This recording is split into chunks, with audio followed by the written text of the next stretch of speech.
Okay. Well, she dropped one of the blocks. Okay. And another little girl came and picked up the block. This girl had to have been maybe like 3. She looked just slightly bigger than my daughter. Okay. She handed back to her? Yeah. No. Oh. It was her block now. Like, this was her idea. It was her block. Oh, no. And so, Jolene hits the girl.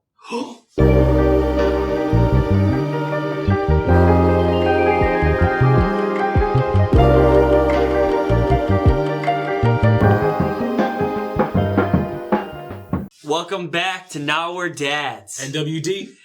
This is episode 13. 13, guys. You're here with Steven. You best believe I will be drafting all the Lions players in the fantasy draft. And and I'm Nazereth. I am top place in my F1 fantasy league. Okay. F1 fantasy. I'm a huge racing fan, but I've never even heard of like a racing fantasy league. Yeah, buddy. So, like in football, you only draft players.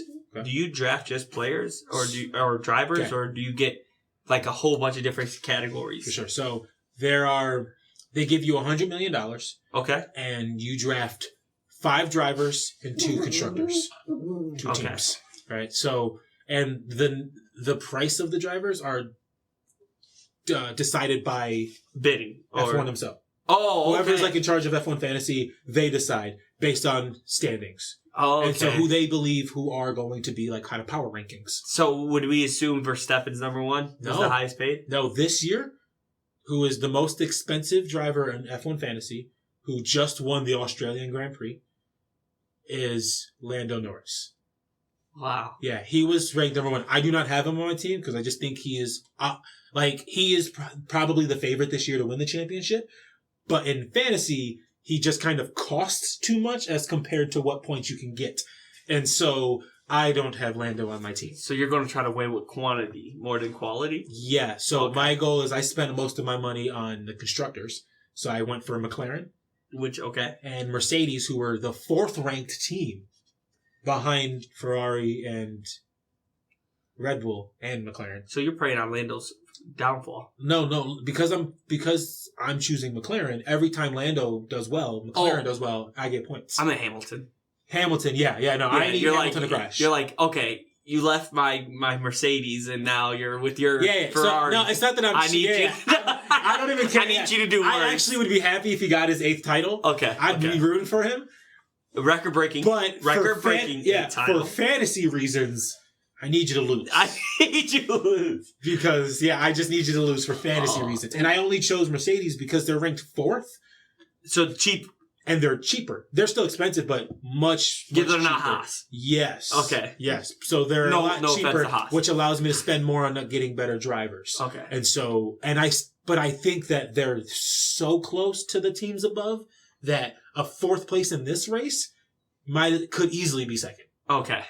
Who's your best driver? Who did you spend the most money on? The first race, because you can switch between each race. Okay. And the first race, I got very lucky. I went with a rookie, Antonelli, on Mercedes. Okay. Driver Antonelli, driving for Mercedes, and he did very great in the first race, finishing 5th place, and I doubled up on his points because you can double one of the drivers. Oh. But doubling is scary because if they crash... DNF, you get double the negative points. Yeah, no. And that's how my daughter's mom is last place. Throw that little shot. With negative points. What are you doing? -1. What are you doing? No. You call yourself an F1 fan? Oh, man. How do you get... That's awesome. But yeah, I am top of my league right now with Antonelli, my top driver. Okay. And both McLaren and Mercedes did very well for me. But I am switching. You can switch it up per race, so I'm switching off of him. In this next race, I'll tell you guys now. This will probably drop after the Chinese Grand Prix. So this is you calling your shot. So if he does win somehow, this is after the Chinese Grand Prix. You've seen it. This is your call before. I had too many low drivers that crashed out of the race that costed me a lot of points. Okay. And so I wanted to get more medium price drivers. Okay. So I gave up Antonelli because he was a bit too expensive, and my highest paid driver now is Albon.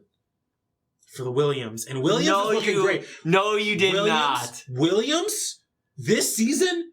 No, you did not. I'm going to call it now. 5th in the constructors. Williams. They're not the same team this year. Williams. Bro, I'm telling you, I know. Wait. They're not the same team Williams. Williams. So you're saying they're the 5th. So that means you're having Ferrari above them, I'm assuming? Mercedes, Red Bull. And McLaren. So McLaren number 1. And you're saying that they're going to be right there. Yeah, I say Williams is going to be the 5th best team this year. No way. Yeah. That would be... I think Williams is going to be the best of the rest. Like, the real competition is between those 4. Obviously. Like, those 4 teams can all trade wins. 2. 3. I think all 4 of them can trade wins. Okay. I think all 4. I think McLaren... McLaren just won. Yep. Verstappen's going to get a win. Yep. At least. Bound to. Ferrari, you have Hamilton and Leclerc. Someone's going to get a win. I don't know. I think we'll see. We'll see if their car is. And I think that Russell is capable of getting a win too, depending on the circumstances. I think if anyone outside of these 4 teams got a win, I'd be surprised. Okay. So that's like my theory. Or I don't know. Williams gonna be my top driver, but that's because I had like Oliver Behrman, and he just crashed out of the race, and I'm like, I need to get off a Haas driver. I just don't.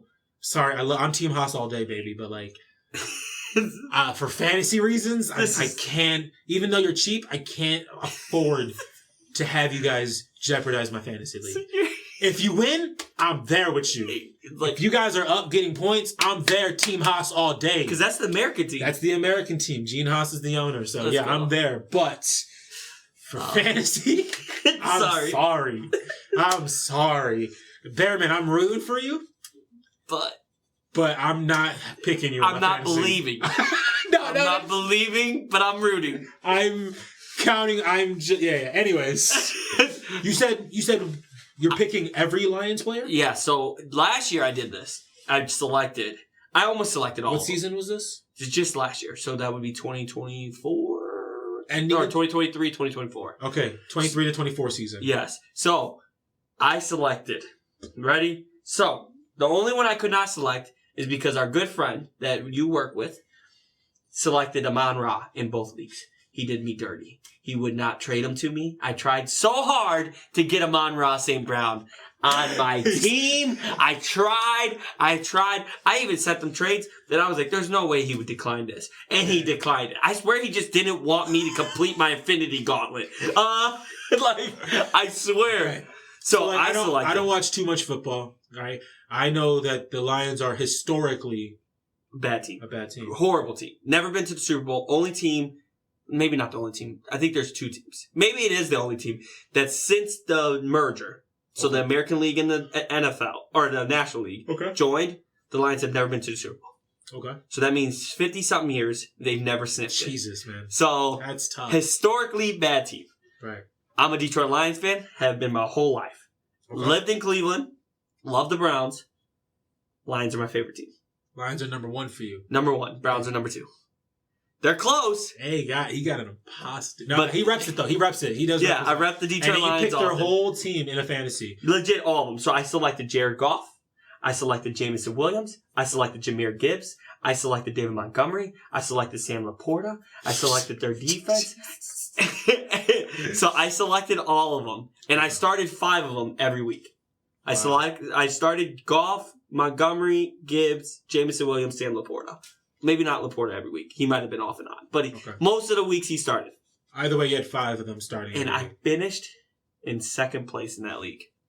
2nd place. With a full Detroit Lions team. And the Lions were making fun of him. They're like, okay, everyone thought the Lions were going to be good this year. But no one thought they would have historically one of the greatest offensive seasons in history. Wow. They were so dominant on offense. Okay, that was my next one. Where did they finish that season? Unfortunately, they were number 1 in the NFC, but they did lose in the first round of the playoffs. Due to... Okay, but that doesn't matter for fantasy. No, unfortunately. But can I be honest with you? I would sacrifice a Super Bowl I would sacrifice my playoffs and everything that I've ever owned in my life to see the Lions win. A Super Bowl in real life. Okay. I want them to hold up the Lombardi Trophy because, man, rooting for this team since being 6, 7 Why have you been old. A fan since like 6, 7 years old? First time I ever played Madden, I went off of colors and I selected the Detroit Lions. They do have cool colors. That Hawaiian blue and that silver. The silver and baby blue? Oh, dude, it's so nice. Yeah, it's great colors. It's great colors. Great logo. Awesome. Everything about it was my favorite. And then I became a college football fan because my dad, at a young age, 2002 NCAA national title game. Okay? Ohio State versus Miami of Ohio. Or Miami University, Florida. So I'm watching it, or I'm not even watching it. I was trying to do everything but watch it. But my dad forced me to watch it. He sat me down. He said, I've been living on this earth for some years. Sure. And Ohio State has never been in a national title game. Meanwhile, they've been in 6 since I've been alive. But at that time, this was their first time going in. Okay. So you're used to Ohio State winning them. Okay. Yeah, but not at this time. They were a good team, but never at the pinnacle. Okay. Right now, they're competing for the pinnacle against one of the greatest teams of all time. Okay. So, okay, watching that game and what made me a sports fan to this day, it was that game. Because that's, if you look up greatest national title game of all time, that's on a very small list. Okay. If it's not number one, it's like State number 2. versus who? Miami University, the U at Florida. Okay. So this team was stacked with Hall of Famers. Ohio State had good players, not great players, but good players. But watching that game, what changed my whole thing that made me a Ohio State fan and made me a sports fan was watching my dad's reaction to everything. So at one point in this game, I want to say it's the third quarter, Craig Krenzel, our quarterback at Ohio State, steps back. We're in the red zone. He throws an interception about Sean Boom Taylor, and Sean Taylor starts darting towards the Ohio State's touchdown. And meanwhile, we're up at this time, I want to say, but we're losing momentum. Like, Miami's coming quick. He's running. It gets to like the 30-yard line. And somehow Maurice Claret, our star freshman running back, he might have been a sophomore, somewhere around there. He's a young running back, star player. Okay. Grabs the ball, while falling out of bounds, rips it out of Boom Taylor's hands, and recovers the possession. We ended up kicking a field goal, and that game went into 4 overtimes. 3 overtimes. Wow. Crazy That's ending insane. to the season. And damn. Dude, watching my dad's reaction to it, because my dad's like, and hearing the announcers too, right. like, it piqued all senses for a kid. He was losing his mind then. No, my dad was like, no! Like, oh, dude. Okay. And then you hear the announcer, he's like, Kirk Cousins looks up back, intercepted by Sean Taylor. He takes it to the 5, to the 10, to the 15, 20, 25. Oh, tackled out of bounds at the 25. And then the other announcer, he's like, we got the ball! We got the ball! Maurice Claret got the ball! And then you show the slow play and watch my dad go from, no! To the most excited I've ever seen him, though. Yeah! Like, dude, he was out of his mind. Made me a huge college fan. So I started keeping up with college from that point on. And then I was like, whoever selects Joey Harrington is my favorite team. Because Joey Harrington out of Oregon was my favorite player in college. Oh, okay. Coincidentally, in the first round, the Detroit Lions go up. Detroit Lions select Joey Harrington. And I was like, it's meant to be. I was like, I'm just going to be a Lions fan from this point on. Because that was my first time I was going to change fandom. And you stood loyal. Ever since. On it. Yep, even the 0-16 season, first team to ever go winless for a whole 16-game season. The Browns were the second team to ever do it. Only 2 teams. But we did it like 1-15 the season before as well. Yeah, you guys went rough. I remember that. You guys had a more rough patch than we did. We had years where we were bad, but historically bad might be the Browns. The worst defense of all time, though, is that Lions team. They allowed like 37 points on average. It's like, golly! We were getting blown out every game, it seemed like. It's crazy. I watched our quarterback, Dan Orlovsky. Unfortunately, if we ever get big and Dan Orlovsky sees this, I'm a huge fan of you talking about sports, but playing quarterback for my Detroit Lions, and one of the first plays I've ever seen you do was running out the back of the end zone, may have skewed my view towards you for a long time. For a long time. Respect? You have done great work. Dude, you have completely changed my view of you. But at one point, when I saw your name on any team you were ever on, all disgust came through to me. All due respect. All due respect. All due respect. If you ever see this, all due respect. But I'm telling you, that I watched them, and I've been loyal Detroit Lions fan. Been to Ford Field. Have rep Detroit gear all the way down. Okay. And no matter what, 0-16, 16-0, I'm going to be riding with them. So when we make it to the top, hopefully this year, just know that there's a person in Cleveland, Ohio, born and raised, celebrating like he's never celebrated before. Because that's honestly what I want to see in my lifetime. Okay. Just one. Which one? I'm not asking for 7, 5, 3 in a row. I just want to see one. And it would be sweet if it was against the Browns. Hey, now you're asking. Oh, dude, if it was a Browns-Lions Super Bowl, that would be the most win-win situation. Can't be though, right? Yep. We're in the same... Nope. NFC versus AFC. Okay. Browns in the AFC, Lions in the NFC. So it'd be legit my 2 favorite teams just duking it out. All right, so today we've got some stories of our kids. Yes, we do. Like normal. You guys know the deal of the show. My daughter stays getting into trouble. I'm joking. She actually doesn't get into trouble a lot. I actually have... you got an angel. She actually is usually an angel. As long as she's well fed, she's really chill. She doesn't cry a lot unless she's, like I said, she's well fed. But I feel like that's just most girls. Oh. You know, you just got to feed them, and they're happy. Yeah. Mine, you feed and get coffee, and she's good for the rest of the day. So, yeah, no, we were, so for her birthday, because she just recently turned 2. Oh, yeah. We took... Oh, yeah, happy birthday. Yeah. It was like a month, almost a month past now, but yeah. But, so, yeah. Dude, life is fast. Yeah, I've been holding this story in, but, so she went, we took her to the Children's Museum here in Cleveland. It's a great place. It's super fun. It's so cool. It's fun for the parents. Like, I actually had a good time. Yeah, it's fun. It's fun for us. It's really cool. So there are a lot of interactive exhibits, toys to play with, and there's like a special toddler section that we spent some time in. They do a great job up there. It's such a cool spot, and now that I got a membership, I'm going back. You got a membership? Oh yeah, bro. I don't got pockets like I'm that. Going. Listen.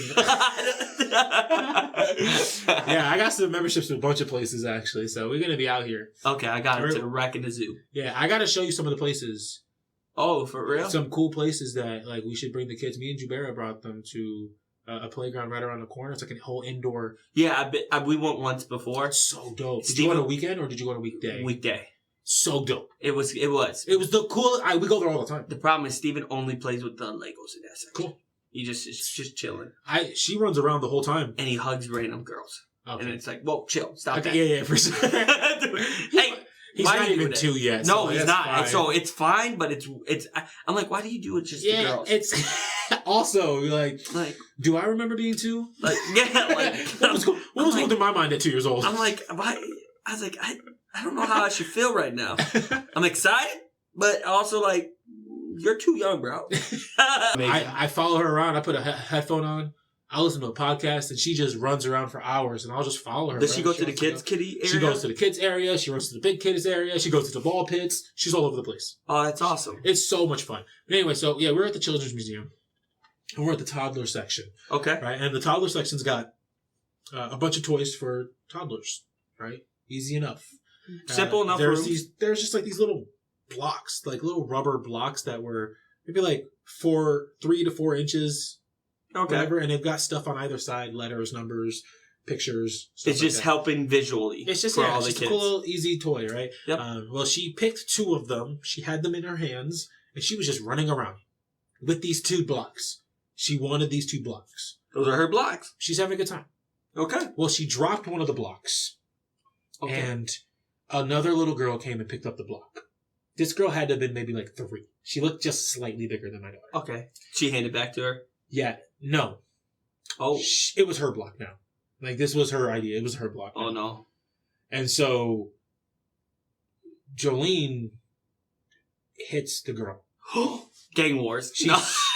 Now, again, it's a 2-year-old hitting a 3-year-old. And it was the quickest little... It was a little... Like, not hit, more like a swat. Okay, trying to like smack the block out of her hand. Like, give me that back, that more block. Like a swat. Okay. It was her toy. And the little girl seizes up and goes to the corner and holds onto it. My toy. Aww. My toy.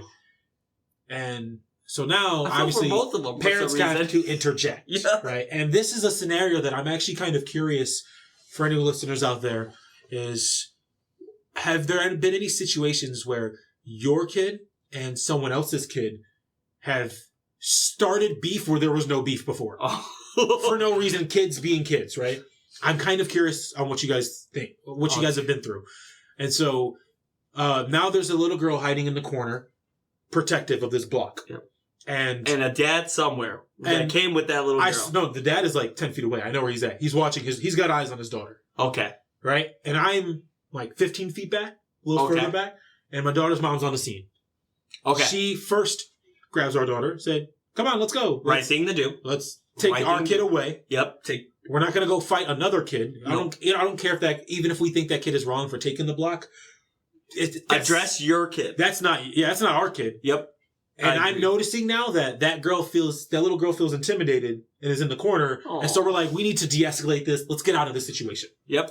So I instinctively run over to where the toys are and I grab a couple more blocks. A similar block. Maybe it's not the same, but it's a similar block. It's pretty much the same. No, that one might have had her favorite letter in it. And that's what I've learned. I thought there's more blocks. It could have been her favorite letter. Everyone can have a block. Right? So I come over and I hand my daughter a block. She take it? No. She doesn't want this block. She wants her block. Oh my. And the dad's like... Was it O block? No, So corny. So, okay. No. And now the dad is talking to his daughter like, why don't you give the baby the block? Oh, man. And she's like, it's my block. Oh, man. And so I don't blame him. He's de-escalating. We're de-escalating. We're not trying to... And you guys are doing the right thing. Addressing your kids. Yeah, we both addressed our own kids. Yeah. No issues there. Good. No things. And like I said, regardless, that girl probably shouldn't have taken the block, but she's 3. What am I going to get mad at a 3-year-old? She sees a block on the floor, she grabbed it. It wasn't like she took it out of my daughter's hand. And it might be her favorite letter. Yeah, you never know. So it wasn't like she didn't take it out of my daughter's hands. My daughter dropped it because my daughter likes to throw stuff and then pick it up and then throw it again. So she innocently picked it up. And it's not like they were fighting over the block at first. But my daughter went straight on like, give me that block. Don't. Let's not do that. Yeah, this is a nice place. I don't teach you this. Because if that dad were to say something about my daughter, then now there's conflict. Yeah, now there's issue. And like, I don't want to have to defend them. Yeah. But like, obviously don't talk about my kid. Because everyone knows out there, like, you can be civil and stuff. Yeah. I can see, I admit that my daughter shouldn't be swinging on other kids for a little block when there's 10 blocks on the other side of the room. But also, if you say that... There's a problem. There's a problem. Because why are you addressing my daughter? Don't talk to my kid like that. Yeah, I agree. I 100% agree. I wouldn't just fight right away. I would just make it clear, let's not do that. Yeah, let's not. Let's stay on the topic of your daughter. You handle your kid. I'll handle mine. Exactly. You know what I'm saying? So... so I come up, I give her an extra block. She's not feeling it. I look at the dad, I'm like, bro, there's like 10 other blocks. Like, I don't know why they're stressing. And he's like, the kids. Cool. Me and him. Perfect response for both of you guys. Yeah, I'm like, we're cool. Perfect response. He's a good dad. Had no issues with him, right? So, eventually we just physically just grab our daughter. We go to the other side. Let's go. Let's get more room. Let's figure something out. And I can hear the other little girl on the other side. She's like, why is that baby crying? And the dad goes, maybe if you gave her back the block, she wouldn't cry. And I'm like, that's a good dad. That's a good dad. But again, his daughter, his business. Yep. I'm not going to say nothing. Yep. That's their own business, right? So, Jolene is like, she's like playing by us now, but she keeps looking back over there. And I'm not really peeping it. Okay. But... The mom is always she's on 100. She's like, do you see her staring? She's trying to intimidate her more. She's like, you're lucky. No, I'm just kidding. I don't know what was going through my daughter's mind. Oh man! But not even 5-10 minutes later, that girl goes and plays with something else and puts the block down. When I tell you. The moment that happened, my daughter ran across and grabbed her block. Dude, I was in shock. That's awesome. I said, what's so important about this one block? I don't get it. He was like, this is my block. That's all that you need to know. That's all you need to know. It was crazy. Oh my. And so, but luckily, no, yeah, she's awesome. My daughter, awesome. She's so cool, but she's awesome. So much character in that little body. Oh, that's awesome. But like, luckily, there was no issues with me and the other parent. Good. We didn't have to, I handled my kid, he handled his kid. Perfect. Separated our kids, no issue, right? He was good, and he was trying to instruct his daughter on the way out, and we're trying to talk to our daughter, like, yo, there's more. Like, it's okay if she has it. There's more blocks. Whatever, right? Kids are going to be kids. They like what they want. But we avoided that situation altogether. We both went home very happy. Luckily, I've never had that any type of situation happen to me. Most of the time, my kid, like I said, is a huggy person. He's like he's a ladies' man. He's a ladies' man. At like 1.5? 1.5. He's a smirker and a wink. You know what? Like with his blonde curly hair. Blonde curly hair, dude. Lil Steven is. You guys have seen him back on episode 0. And episode 3 and 4. Yeah, he was. Lil Steven was on the show. His little blonde curly hair. Yeah, he's a little bit of a flirt. So he's a little, I haven't had that issue. Chip off the old block. You best believe it. Apple doesn't far from the tree. That thing hit the same tree. No, I just kidding. How else did I get his mama? I'm just kidding. Oh man. All right. But I would love to hear stories like that. Like I want to hear other people. Yeah. What happened where even if it was the same, similar, where nothing got escalated, or tell us if it got escalated. Could have been. And I want to hear what hurt. What made you offended? That made it. If it was escalated, what made hurt and made you offended that you responded as well? Yeah, I'm actually curious. Yeah, because I'm curious on that because I agree with you. I think in that situation, you address your kid. Your kid. You cannot say anything about the other kid. Even if the other kid's 100% wrong. Yeah. Especially at that age. Oh, yeah. No. 2, 3, 4, 5. These are children. They don't know better. Yes. Just take your kid. Take your kid. Address your kid. Let's go over here. I can just physically pick you up. Let's go to this side of the room. We don't need to deal with this. I think that's the best way to handle it. Because you never know, like when you're talking about someone else's kid, even if you're right, it doesn't matter. Yeah. Because... Yeah, especially because that girl, like, she took the block, but she didn't snatch it from my daughter's hand. No, she just seen the block on the ground. Maybe she's seen her playing with it, but seen it on the ground was like, okay, it's my turn. To play. And so, like, if she came up and like pushed my daughter and took it, then it'd be like, all right, no, you can't. We're not gonna tolerate bullies here. You grab your daughter and then you look at the dad like, you go ahead and address this. Take care of that. That's your problem. That ain't my problem. Maybe you don't say nothing, but you be like. You innuendo like I'm gonna kick her spine through her chest. You're lucky she's 3. Yeah. She's lucky she's 3. This happened at 16. Someone's getting kicked. No, I'm telling you, I feel it though. But I definitely agree. There's definitely moments where you want to address. So I'm kind of curious out there what you guys think. I agree. So getting on a lighter subject.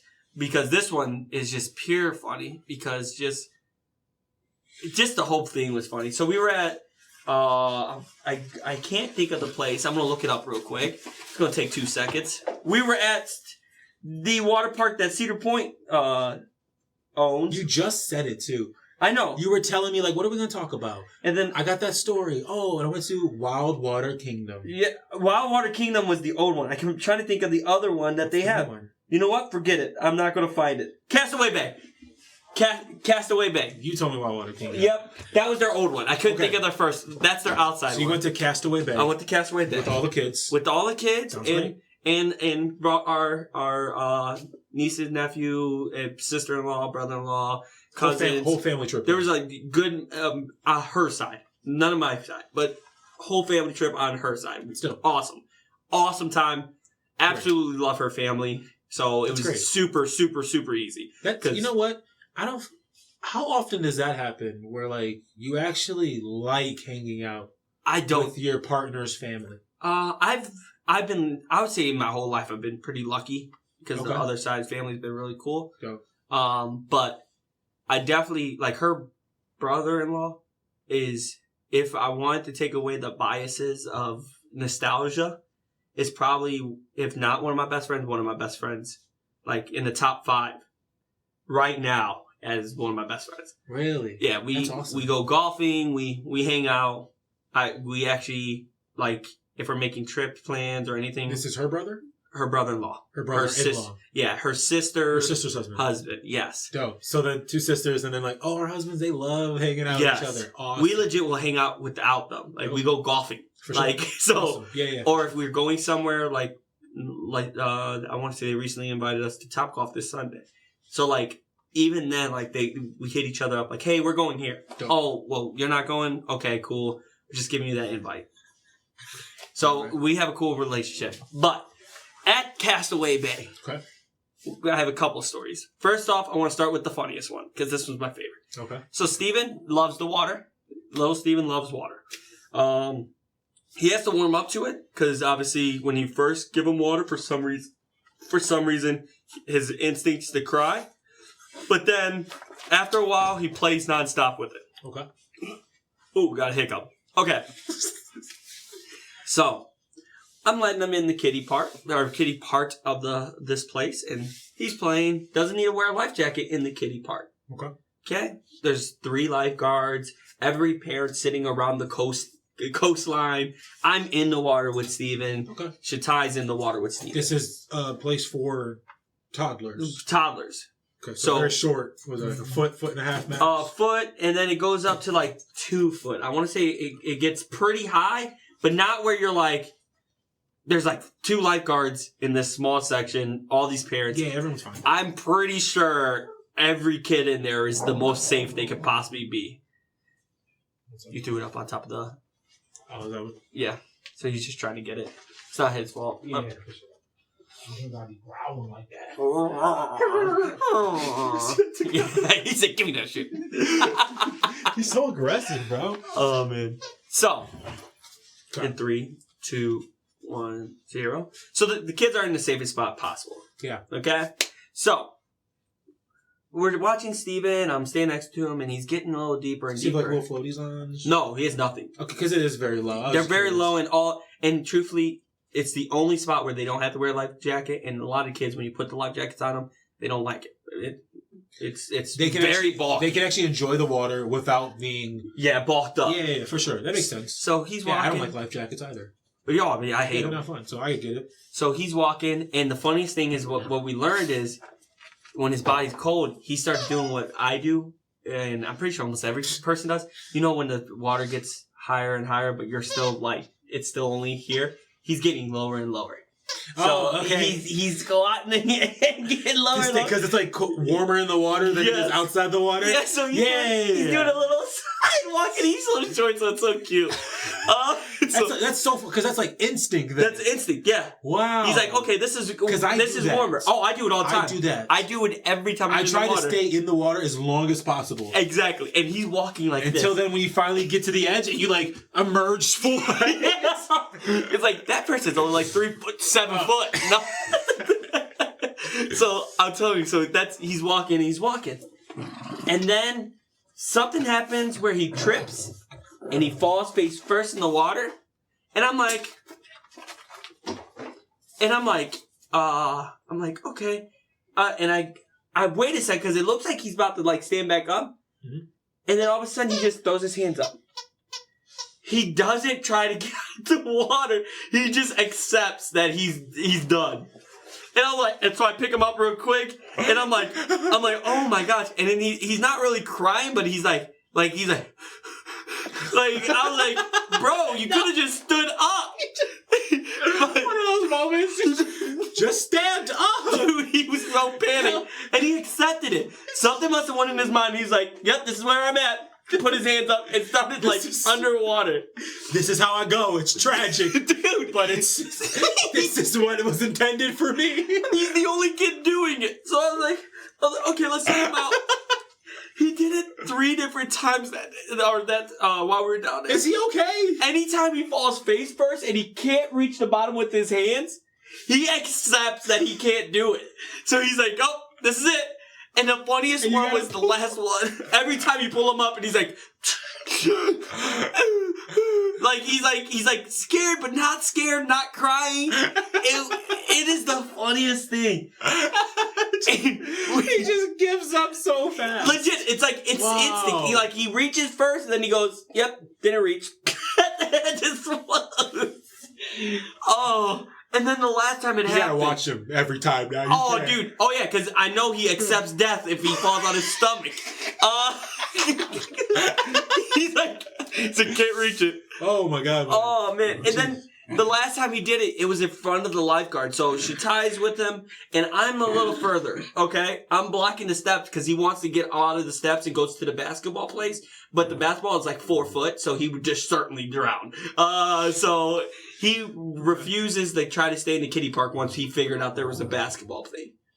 So I'm blocking the steps, and he does it. And it's right in front of the lifeguard, and Shatai's seen it before, but for some reason decided to let it play out a little bit longer. So he goes to reach and then accepts it.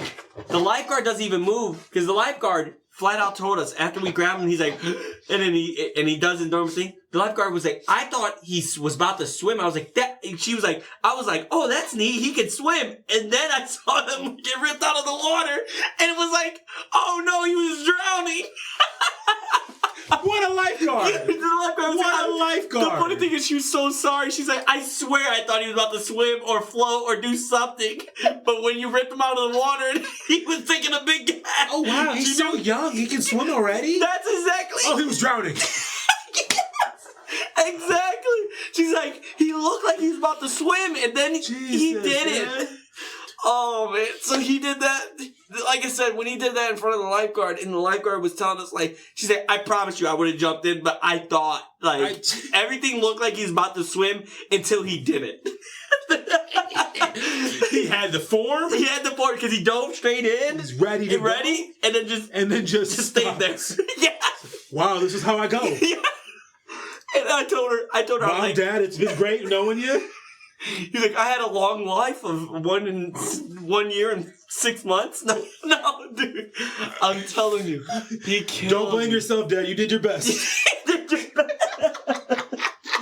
Oh, dude. He was killing me. And when I told the lifeguard, I was like, yeah, no, when he falls on his stomach, he just accepts death. And she goes, I can see that now. Because, dude, when he did it, it was the most, like... Everyone saw it and no one knew what to do because it was like, oh, he's about to swim. Oh, wait, no. Jesus, man. Oh, he had me dying. Oh, and then the other story I have at Castaway Bay, they have a roller coaster water slide. Okay. So it's like you're in a little tube and it has rugs, but it has water sections and up, down. It's a small little thing, but it's cool. Okay. I've only ever seen it at Kalahari, and Kalahari took it down, so it was cool to see it again as an adult now. Right. So, we're on it. And Shatai hates roller coasters, hates water slides. Not hates, she's scared of them. Like, it is what it is. Because when she went to Cedar Point, she would pass out on roller coasters. And I'm like, well, really? You pass out? Wow, yeah. She's like, I don't like the fear of falling or anything. I was like, oh, okay. I figured out why she passes out now, though. So, I'm on the water slide. I finally convinced her to go on one with me. First time ever. We've been to Kalahari, never been on one. We've been to a whole bunch of different places. She never gets on it. She just doesn't. So I finally convinced her with my brother-in-law and her sister. Finally, all of us are going. Her sister doesn't like them. She doesn't like them. We love them. So, we're hyping them up. So you're and back getting with them Brody up. Again. Yep. So you're kicking it. We are, and so we finally convince them, and we get on, and she's afraid, so she puts me in the front, and she's in the back. That's fine with me, as long as she's going. Right. So we start off, we drop down, then we shoot back up, and we rip around, and I'm like noticing, I'm like, I don't think she's breathing. So I'm like, hey, I was like, babe, are you breathing? Take a breath, breathe. So she starts breathing, and then she's having fun. And we get to the bottom, and she's like, oh, that was fun. And I was like, I figure out why you pass out on roller coasters. You hold your breath the whole time. I was like, just breathe. She's choking herself out. Oh, dude, because she's so scared. So she's like, probably like petrified where she's like, and she doesn't notice that she's not breathing. So it's like, I'm like, I figured this whole thing out. You're not scared of roller coasters and your mind doesn't just shut off. You stop breathing. like, just breathe. Legit, I'm feeling it because we're like a quarter of the way down, and I'm looking back. I'm like, she's not breathing. I don't think because when someone breathes, like you could feel it. Like you could tell if someone's holding their breath, and I'm holding her legs, and her legs are not moving. So I'm like, I'm looking, and I look behind her, and she's like, and I'm like, she's not breathing. I was like, just breathe, and she said, and then had fun. I was like, I figured your whole problem out in 2 seconds. Because she just doesn't, like, her mind just forgets to breathe. She's so scared. But it was so much fun. Oh, man. But she still wouldn't get back on it. Oh, she's like, all right, that was cool. Yeah. That's it, though. I think they're calling me over there. No. I had it was a good time, man. Awesome, man. Oh, man. That's, I can't imagine trying to ride the rides and having to pay attention to, like, are you breathing? Dude, because that's just, and I'm noticing it. Because legit, you notice when someone's not breathing. Yeah. When I look behind me and I see her, and we're going quick, so it's not not on a like, roller coaster. I'm not looking back. Oh, I'm one of those people. I've been on so many rides that it's like, it's almost like an everyday thing to me. Like, I could be like texting while riding a roller coaster. What are we doing for dinner later? You're like, oh, dang it. But I'm telling you, I'm so used to it. And when I look and I noticed she wasn't breathing, I'm like, I think that's her problem. I think she's so scared. She shuts her mind off and all voluntary functions. And she just accepts it. Very similar like Steven. Just like your son. Just accepts, I guess this is how I go. Like, I guess I pass out when I'm on roller coasters. No, I think you stop breathing and your brain passes out. Like, I think you lose oxygen to your brain. That's what I think happens out. Wow, that's funny, man. Oh, man. Those are 2 great stories.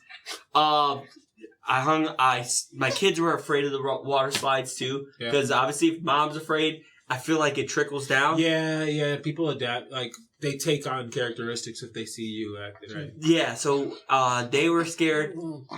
Their cousins got them on it. And when their cousins got them on it, they would not stop riding the water slides. They're like, Steven, watch this. And I'm like, I'm on the ground. I can only see the first drop in, and then they disappear. It's like I watch 3 seconds, and I'll watch you at the end.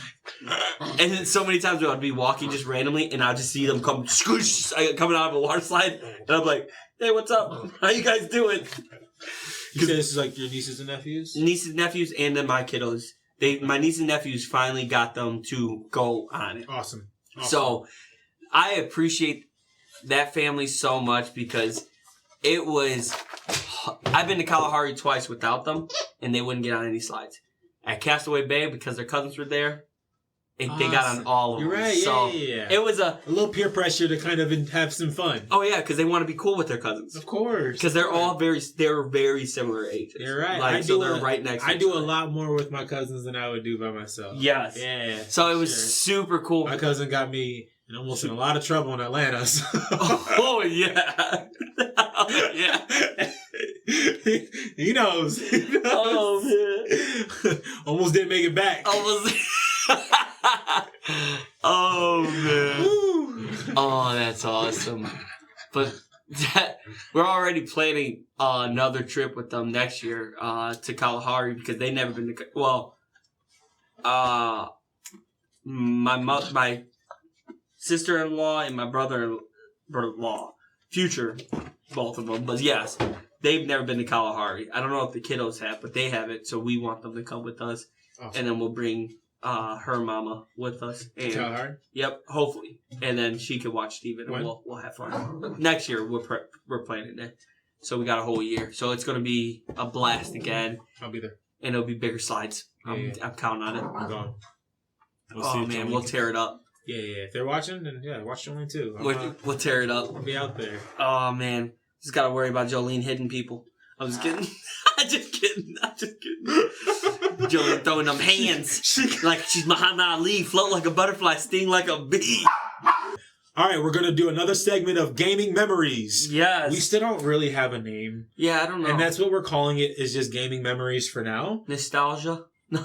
Nostalgia? Yeah, kind of. Yeah. I don't know a good catchy name to come up with. But you guys get it. You guys know the deal. We told you to comment it. You see the game wall behind us. We're going to talk about a couple games from our childhood and spit off some memories that we have with them. Yes. So, you're going to start it off. You want me to start? Yes. Okay. Because your memory of this game is a very popular game, but it is a single player game. Single player. You can choose, but it's a single player game with a multiplayer experience. Yep, 100%. Very dramatic to say it, but you guys know it. You guys love it. And it's not even the best one in its franchise. And I have a bunch of memories with other ones, but this is the one I chose today, and that is Pokemon Diamond. You guys know the deal. Is that Palkia? Dialga. Damn. Wow. Yeah, it's okay. I told you, I stopped at the Emerald. So. Okay, yeah. So, or Fire Red. Now, whichever this is was just later. Pokemon in general. This was not my first generation. My first generation was Gen 3. Okay. That's Emerald, right? That's Emerald. That's Ruby, Sapphire, Emerald. And Ruby was my first one that I started with. And then Emerald. Oh, really? Yes. Yeah. And then actually back to Gen 1 with like Fire Red, Leaf Green, and stuff like that. So yeah, this was actually a few games in. I went to Diamond was when I was there for Gen 4 when that first launched. Okay. And I chose Diamond because I don't know, Diamond seemed cooler than Pearls. You know what I mean? Like that's not a bad decision. That was pretty much the only thing that led into it. And nowadays, they're pretty much the same. I kind of like them equally. Yeah, they're the same. No, they're the exact same. So it's like it's just you get a different legendary. You know the deal with Pokemon games, but Pokemon's been a big part of my life for most of my life. It's friends from 8 years old, and we'd be trading on our Gen 3 cartridges, and them showing me all the legendaries they had that I didn't know you could get. Because when I was playing Ruby, I only got Groudon and like one of the Reggies, and then like that was it. I didn't know of like Latios. Really? We didn't have internet back then, so like I didn't know of all the Reggies. I only found one. I didn't know of that you can get Rayquaza. I don't know if you can get Rayquaza. No, that's only Emerald. If I remember correctly. I didn't know of off the SS ticket. Yeah, I didn't know of all these other legendaries that you can get. So I had Groudon and like one of the Reggies, and that was it. And I thought that was like crazy. He's like, look at this, and this dude's like, I got a shiny Groudon. And I was like, oh, okay. You're like, what's a shiny? But what's a shiny? Oh God, I didn't know what a shiny was. No, I agree. I did the same thing. I did the same thing. I actually did not know. And so, because I stopped after Gen 4, I skipped Gen 5, 6, 7, and didn't come back until Gen 8. And which you love. Which now I'm on top of. Yeah. Oh, I love Gen 8. So is Pokemon meant to be a 2D game or a 3D game? Okay. Let's hear it. Wow, you want my Pokemon takes? Yes, I want to hear it at least. Okay. Because we're bringing it up. You skipped all these ones, right? But then you came back during where it was almost flipping into it's 3D, fully 3D game, especially with the wild area. Yep. And there. Okay, so for me, the greatest Pokemon game of all time has always been Emerald. Okay, that's 2D. That's 2D. You're doing good. When I came back to Gen 8, I loved Sword and Shield. And I don't care what anyone says. Yes, they're easy games. I've never struggled with a Pokemon game, even as a kid, so I find them all easy. I don't really find that's the point that I play it. Okay. So, like... I get where you come from. Yeah, they're all generally level up. They're easy games. Conquer. I've never really struggled with them. And so... I just speed ran the story. I like that Sword and Shield let me just get the story over with so I can get to what I enjoy, and that's just going around and collecting Pokemon. And the wild area was so cool. Walking out and seeing live action Pokemon at near full scale for the first time just out in the overworld, for me, was a dream come true. Okay. And so I didn't like it at more than... Emerald was still better for me, but this was like... a big wow! I really like Pokemon again. Okay, and this is what brought me back into Pokemon. Okay, so you have it Emerald, and then this one is skimming it. Right, and so then since then I played a lot more. I went back to Black and White, Black 2, Sun and Moon. The worst generation, by the way. Moon is one of the worst games ever. Anyways, no argument. Just to play. There's a lot of other great things about it. I love Alola as a region. I love some of the Pokemon that come from there. It's just the most boring game. It is. Oh my God. Clicking A for 30 minutes. I'm not doing it. Anyways. I didn't like that one. Yeah, I didn't like it. So, but I saw the 3D Pokemon coming, the revolution coming, and I'm like, I was for it. And then we got Legends Arceus. I haven't played it. And I'm sorry to any old school Pokemon fans. Legends Arceus is the greatest Pokemon game of all time. Oh, man. The absolute greatest. It was the only game that actually made me question, was it better than Emerald? So it overtook nostalgia. Yeah, it actually overtook nostalgia. And through the 150 hours I played it, joy the entire time. The things they got rid of they got rid of abilities and items. And I never realized I never needed items. I never even needed an item to enjoy the game. And they just got rid of it. And you're like, oh, like held items.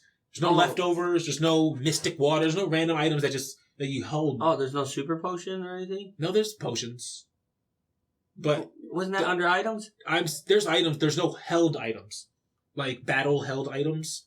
I don't even remember the battle held items. Yeah, exactly. And they got rid of them and no one didn't really care. Were they in Emerald? Battle held items? Yeah. I don't think so. Yeah. What, fishing pole? No. Like leftovers is probably the most common one where like you gain a little bit of health at the end of every turn. Oh, like XP share? XP share, yes, but you wouldn't use that in like a battling format. That's more of leveling up and progression. Okay. But like there's items that kind of give you an advantage in battle. That's not just a potion. Because a potion doesn't activate by itself. No, you have to use it. So it's not a held item. That's a... Oh, you're talking about... Okay, so...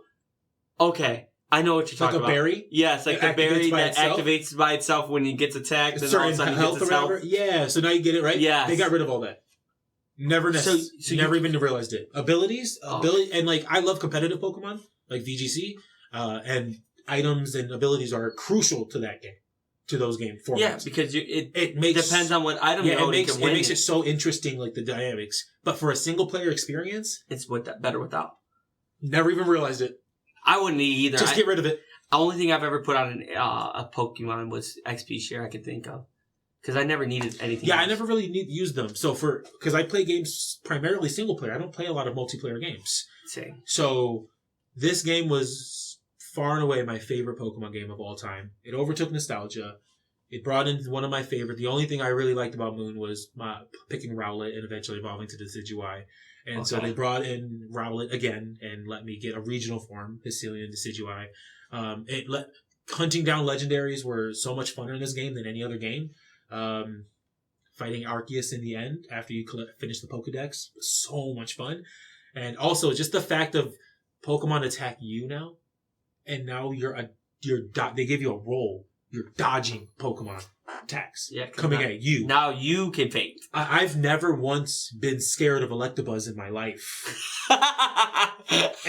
Anyone who played Legends Arceus, Electabuzz and his evolved form, Electivire, they're threats. These guys are thunder shocking you from across the map. I've almost died so many times with these guys. Isn't your starter Pokemon like a bike though? Could you just get away? No, that's Scarlet Violet. But golly, I'm so behind. These guys were like threats, and it made it fun. Like really? Actually fun to throw the ball to catch a Pokemon. You aiming. You're ducking in bushes. Do you use your Pokemon attack on the You can if you want, but I almost never did. I would just be sneaking up in some bushes. Right? I would throw a berry on the ground to attract the Pokemon to go to it. And there you go. Now he's like snickering, eating the berry. And yes, we can have better animations and better graphics for sure. I agree. And also, no voice acting is still trash Pokemon. Yeah. That is something that I absolutely hate. How can it be 3D? Because Scarlet Violet actually had a good story. A decent Pokemon story. And it was still like whatever. But it was okay. But the fact that I'm still reading? Get the fuck out of here. Yeah, it's crazy. I can barely read, bro. Anyways. Same. Give me some voice acting. But yeah, I'm literally crouched up. I'm throwing a berry over there, right? Starts going around snickering at the berry, and I'm sneaking up behind him. And I hit him in the back of the head with a ball and capture him. Or can you throw a rock? Yeah, so some of them are tough and they won't get caught. And now they're attacking you. And now there's items to pacify them. Like you're throwing sticky gloves at them to kind of daze them. Right? And then you daze them, and then you throw it on a smoke bomb, and then you can kind of re-hide yourself in the smoke. And now you break their line of sight, and now you're trying to get back behind them again to hit them. It's fun, bro. It's fun. I couldn't imagine. It's so fun. No, It never got old. I literally enjoyed it for like 150 hours straight. It was so cool. And so, yeah, 3D Pokemon, I'm seeing the future. I'm so excited for Legends ZA, which is the new Pokemon game coming out. Hyped for it. But for nostalgia reasons, 2D Pokemon is still lit. Okay. I can still go back and play Emerald. I still love going back and playing Black and Black 2 and White 2. What made you pick that exact one? This was on my shelf, and I like the sparkly color. Oh, gotcha. Yeah, but it was I did play Diamond, and I remember that when I finally left Pokemon. Where does that rank in the games of all? Oh, not even that high, to be honest. Really? It's still like a great game. So it's still below Emerald, but still like, below it's not, Legend of Arceus. All of Gen 3 would be higher for me. Gen 5 became a much more respected generation for me. I still go back to I would probably still play Gen 2 over this. Did you play Gen 1?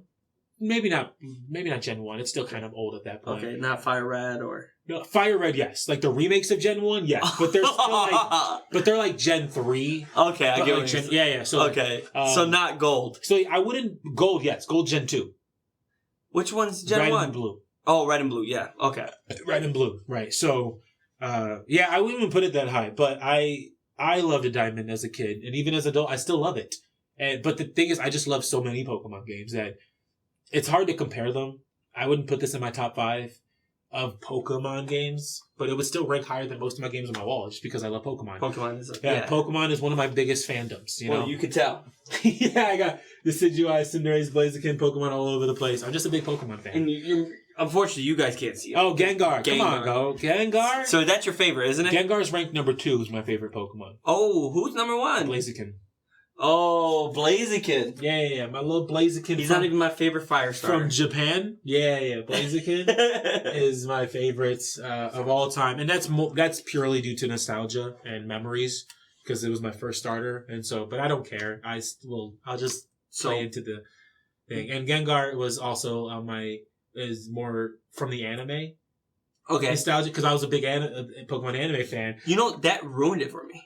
Really? No, his voice is the funniest voice. So that's the problem. I would think Gengar being creepy. It's the last evolution of Ghastly. Yeah. Well, you found him creepy. I thought he would be creepy. No, I thought he would be creepy. Okay. I thought he should be scary. And he's just a goofball. You're right, because Haunter is definitely more scary looking than Gengar. Yes. Gengar is a goofball, and he's a prankster. Yes. Yeah. And his voice, bro, I love his voice. Gengar! I can't do it. I didn't want to do it. Oh, man. That's why. And then, like, in games, he's just fun using in the games, too. He's super strong. Shadow Ball is one of the strongest moves. And then I used him on my Gen 8 playthrough when I was Sword and Shield. And so... Is that when you become Gigamax? Gigantamax? Or Gigantamax? Yeah, Gigantamax. And so Gengar was, like, my number 2 on the team, just behind my Cinderace was on the team. So you're a fire starter person. Like, mainly your starter is fire. About half the time I'm choosing fire. You know what's crazy? I'm complete opposite of you. Legit complete opposite. Like, my first ever starters, my favorite Pokemon is Squirtle. Love Squirtle, especially in the anime, because in the anime, he's a little thug. I like Bulbasaur the most, but I don't like Venusaur. It goes to Charizard as my favorite of the final. Oh no, Blastoise is my favorite. I don't care. Blastoise is scuffed, bro. I don't care that he's a big tortoise. Blastoise is a Digimon trying to be a Pokemon. Get out of here. No. Digimon stole that from Pokemon. Do not like Blastoise. Oh, I love Blastoise. I like Wartortle even better. Wartortle's cool. Because but like I said, Squirrel's my favorite. The only final I like is Charizard. I don't like Venusaur. I don't like Venusaur. Venusaur just looks fugly. Oh, yeah. Bulbasaur's cute. Yeah, an Ivysaur? Awesome. He's alright. Ivysaur's dope. He's cool. I rather, like I said, Squirtle's better. I think I think that's the best out of all three of them, though. It's still Charmander, Charmeleon, and Charizard. Yeah. But Squirtle's my favorite, mainly anime. Do you primarily choose water then? Oh, yeah. 99% of the time. Okay. The only time I didn't choose water was actually, unfortunately, I just crapped on him and said he's not even my favorite fire starter, but technically he's the only one. Fire that you chose? Yeah. So you didn't choose Mudkip and Swampert? I didn't like the last version of Swampert. I like Swampert. I think Swampert's cool. But I don't know how he goes from cute, hideous. He is kind of ugly, but like in a good way. I think he looks cool. Okay. You know? I think he looks cool. He's the only one. But I'm a Gen 3 like apologist, you know, like everything Gen 3 does is like.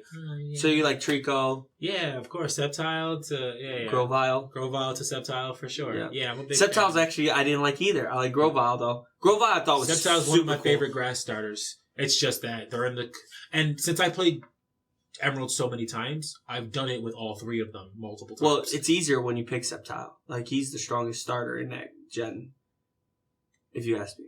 I don't know. I think Grass is just better for all the Pokemon you're fighting early and then late.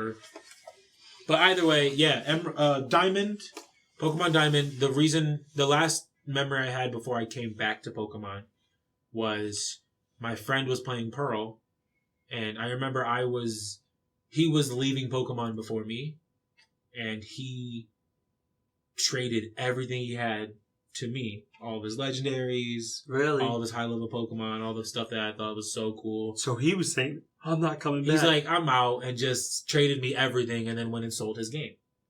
And so I had everything for a while, and I was going around just bodying stuff. And then I don't really remember what happened to that cartridge, but this isn't my childhood one. This is one I got later on in life. Yeah.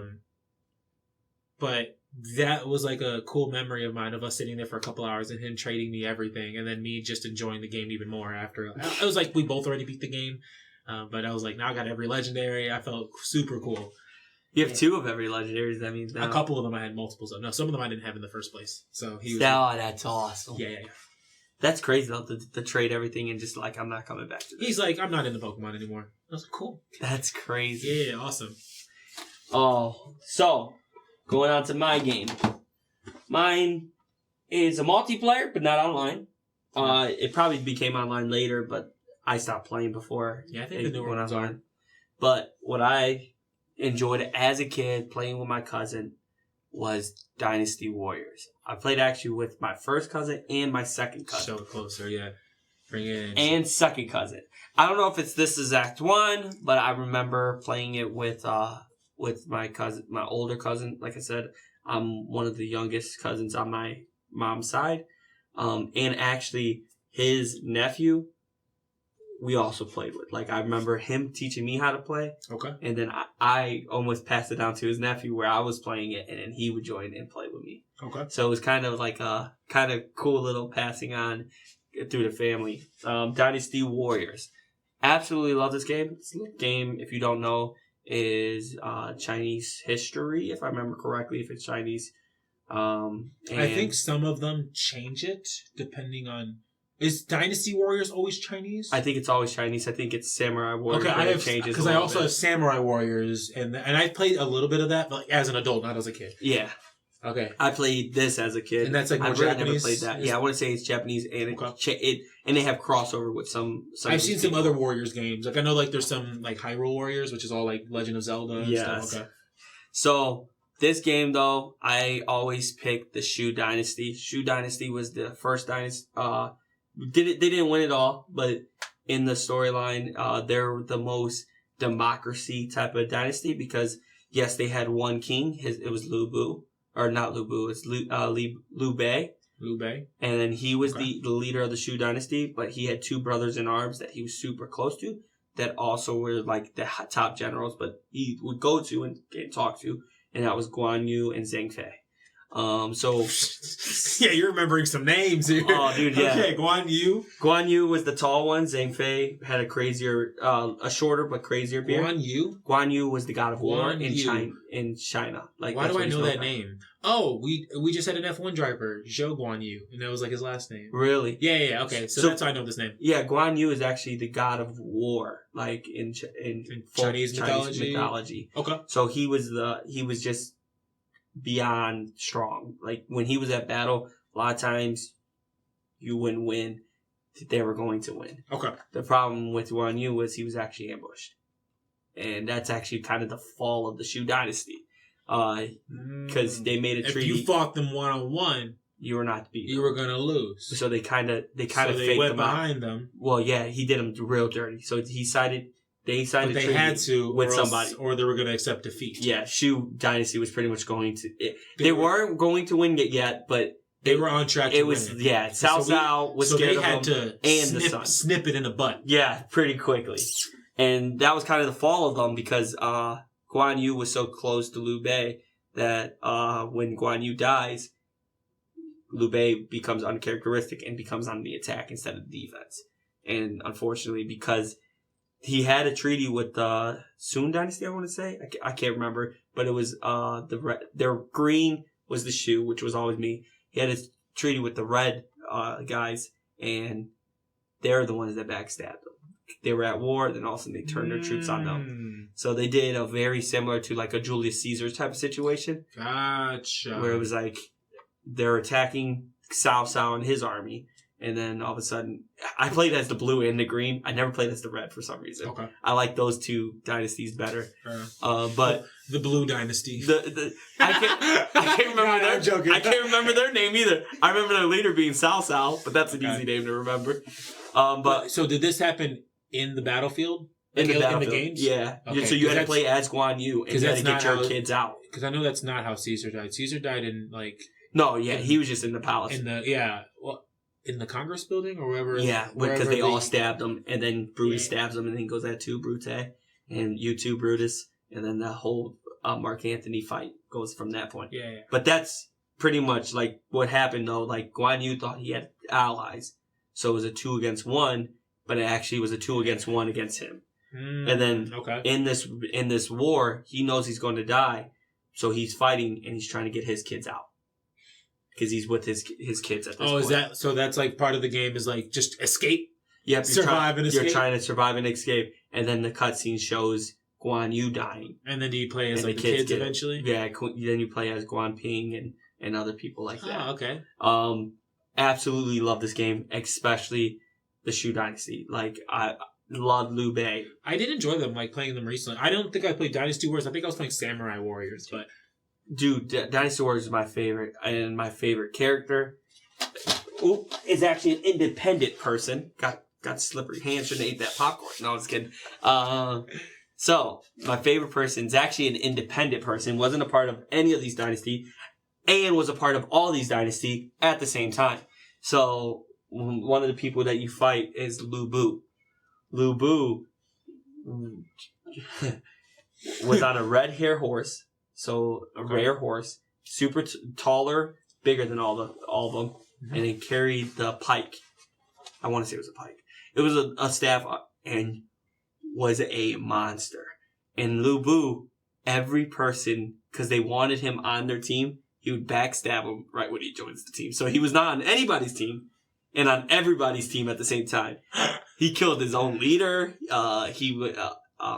Why do they keep pairing with Lu Bu? Because he was so strong that if you actually could convince him to believe in your what you're fighting for, he would change the battlefield completely. Okay. He was a tank, and he was so charismatic that he would get people to follow him easily. So like he would get backstab, or he'll backstab Cao Cao, and then go in hiding, but take like 1/3 of his army with him.